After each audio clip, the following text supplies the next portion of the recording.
Hertfordshire. My name is Zahra Barri and I'm doing a Masters at the University of Hertfordshire in creative writing, which funnily enough I would not be doing had it not been for lockdown, because over lockdown I wrote a novel and it got shortlisted and then it got the runner-up prize in the Comedy Women in Print Book Awards.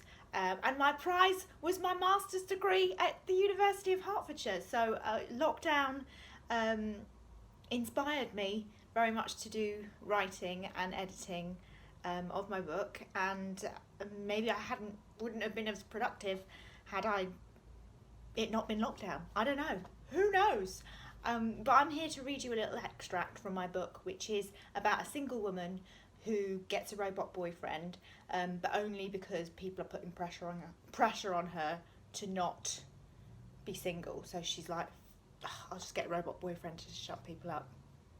But then it goes a bit sinister as well, as a lot of past trauma is revealed. So this is an extract. I hope you enjoy. A knock at the door scares the hell out of us. We jump out of our bones and then realise who it is. I go towards the door but check the spy hole just to be safe. Sure enough, it's two guys, one fat, one thin, in high-vis police uniform. The fat one is middle-aged and eating a Krispy Kreme. Is he aware of the cliche? He looks a bit like Chief Wiggum off The Simpsons, but less yellow. The thin one looks like Ian Beale. In fact, I do a double take because I actually think he is Ian Beale. Hello, ladies. What seems to be troubling you today exactly? Chief Wiggum asks chirpily. We've been sent some dead fish from our rapist, I say, matter of fact. I can't be bothered with the niceties. Oh, wow, said Ian Beale, waving the smell away. Can we come in? Chief Wiggum asks. How do we know you're not rapists yourselves? I sound crazy, but I don't care. Megan pokes her nose through the door. Got any ID? She says like a cashier at Tesco. Oh, of course, Ian Beale says, flashing his. Chief Wiggum looks put out. Oh shit, I left it in the car in the Krispy Kreme box, he says pathetically. Oh, Larry, what are you like? Ian Beale tells him off. Go and get it. All right. Oh, it's okay. We don't need to see both. It's fine. Yeah, it's fine, I concur. Oh, thanks, says Ian Beale. You sure? Chief Wiggum asks. Because I don't mind. I was going to go down and get another Krispy Kreme anyways. Ian Beale rolls his eyes. No, it's fine. Please, just help us with all this dead fish, I cry.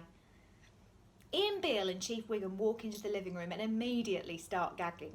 Oh, God, this is awful. I never did have a stomach for seafood.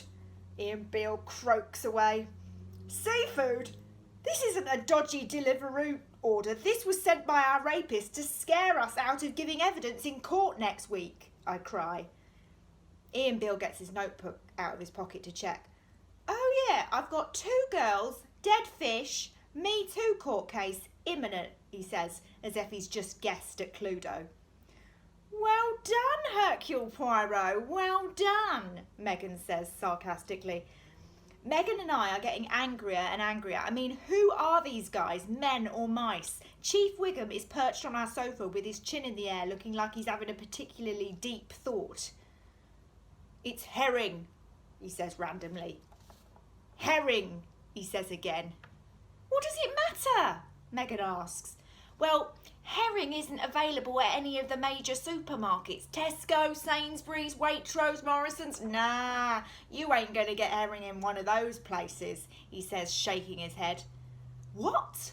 Meg and I both say. Can I use your toilet? Ian Beale asks. Sure, it's down the hall, I say, completely baffled. Megan and I look back at Chief Wiggum for more of his wisdom. It feels like the end of a Midsummer Murders episode where John Thor, R.I.P., would go off on random tangents and ask seemingly arbitrary questions to all the characters that were coincidentally all in the same room at the same time. But you would just know that by the end of the monologue, all would be revealed. And that's my extract. I hope you enjoyed it. Thank you very much. I've been Zahra Barri.